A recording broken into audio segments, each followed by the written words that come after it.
haven't guessed it already, today on GOT, we're going to talk about the leaks and rumors of the OnePlus Open 2. So stay tuned, you don't want to miss this. So I want to clarify something real quick on the OnePlus Open. Some people think that that is the first version of the OnePlus Open, when actually it's the third version of the Oppo Find N3. In other words, check it out. It's the exact same phone as the Oppo Find N3, just rebranded with the OnePlus Open name and the OnePlus Open Oxygen UI, which from my research, a lot of folks say they believe that UI is an improvement over Honor Magic. I cannot officially say because I've never used an Honor Magic. So they're actually saying the Oppo Find N5 is the fifth version from Oppo, which is what the OnePlus Open 2 is being designed after. Now let's get into the specs. Now the overall design and profile is going to look very similar to the OnePlus Open, with that large camera on the back with the three lenses. We'll talk about the lenses here in just a moment. And just the overall design, it's really nice, clean look to those of us that really appreciate it. Some of you might think that lens is just a little overbearing, but overall it's housed the best cameras for a foldable. Now, a couple of changes to the design is going to be actually the size. They're saying the size could change a little bit, making the external screen a 6.4 inch and the internal screen up to an 8-inch screen. Now, this would be close to matching that of the Z Fold 6 SE, and that's the one we're going to compare it to. Now, the difference between the two, the Samsung, they have been doing very small incremental upgrades to their phones, or OnePlus is doing a huge leap forward in their phone in almost every area, and you're going to see that as we go through the specs. So in my view, my first impression, it's going to leave the Samsung 6 Fold SE in the dust. Starting with the thickness of the phone, they're saying that the OnePlus Open is going to be the thinnest phone available, at least stateside, than all foldables. And what does that mean? Well, the Z Fold 6 SE, I'm just going to call it the Fold SE, is 10.6 inches in thickness with it closed. The OnePlus Open 2 is going to be similar to that of the Magic V3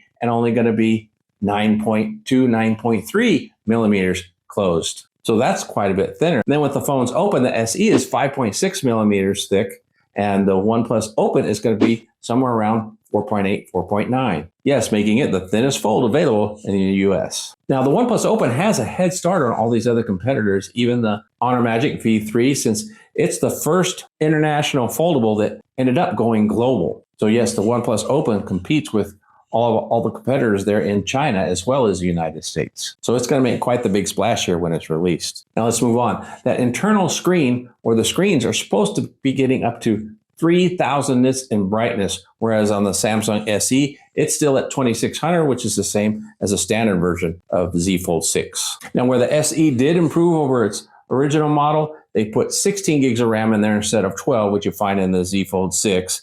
The SE now has 16 gigs, which the OnePlus Open had 16 gigs. So we figure that's going to continue in the OnePlus Open 2. And the OnePlus Open 2 should come out with 512 gigabytes of storage, just as the OnePlus One did, the OnePlus Open did, and that surpasses the SE as well, which standard is a 256. Now here's where the real big difference comes in. OnePlus waited on this release so they can include the next Snapdragon edition, which is the 8 Gen 4 or 8 Gen Elite is what they're calling it. Now this 8 is the first processor that actually surpassed Apple's Silicon, that is the A18 chip.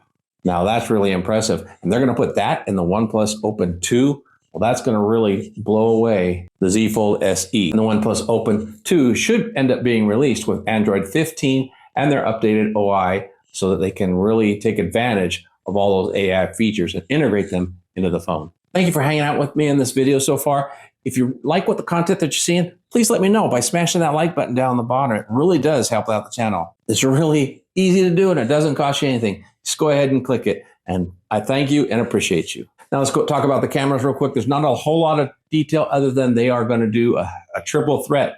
All three cameras are going to be 50 megapixels. Now that does reduce the zoom from 64 down to 50. However, I think with the inclusion of the new AI, the new processing, we're going to see a lot of improvement even with the 50 megapixel on its 3x zoom camera. With the Samsung SE, yes, they did up the scale to a 200 megapixel main shooter, but the other two are still a 12 and a 10. And with processing, you're not seeing a whole lot of difference with the 200 megapixel camera. It's just a huge number. Now, I'm sure there's going to be a few of you that'll argue with me about that, which is fine. But I think that all the processing is catching up. So the 50 megapixel is really proving to be a great standard. Now, what is OnePlus Open doing to power all this? Well, they are upgrading their 4800 milliamp hour battery up to a 5700 milliamp hour battery.